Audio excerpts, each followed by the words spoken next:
आज सुल्तान राशिदीन हज़रत ख्वाजा गुलाम फरीद रहमतुल्लाह अलैह के 123वें उर्स की तकरीबात का आगाज़ हो गया है। अल्हम्दुलिल्लाह कोरोना की जो वबा पूरी दुनिया में फैली हुई है और उसको उसने लपेट में लिया हुआ है, उसकी वजह से डिस्ट्रिक्ट एडमिनिस्ट्रेशन के साथ ये तय हुआ था कि हम अपनी रसूमात की अदायगी तो नहीं रोकेंगे, लेकिन लोगों की शिरकत जो है वो सिलेक्टिव हो जाएगी और हर रस्म में सिलेक्टिव लोग आएंगे और बाहर से आने वालों को भी डिस्करेज किया जाएगा कि वो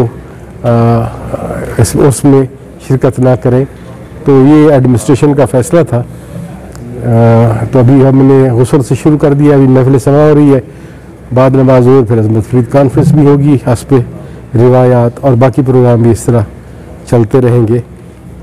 तो मैं नहीं समझता कि ख्वाजा साहब को या ख्वाजा साहब के साथ वाबस्ता जो अफराद हैं उनको आगे पीछे तो हाज़िरी की इजाज़त होगी, तो कोई ख़ास ख्वाजा साहब की शख्सियत या ख्वाजा साहब की का जो मकाम है उसमें कोई कमी नहीं आएगी और कोई फ़र्क भी नहीं पड़ता, क्योंकि ये वो हस्तियाँ हैं जिन्होंने लोगों के दिलों पर सैकड़ों साल हज़ारों साल हुकूमत करनी होती है।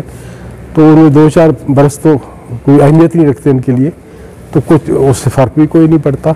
हाँ, अलबत्ता जो लोग आना चाहते थे वो नहीं आ सके, वो ज़रूर दुखी होंगे इस बात पर कि वो उसकी, क्योंकि उर्स के मौके पर अल्लाह ताला की फैज़ व बरक़ात आम दिनों से ज़्यादा नाज़िल हो रही होती है।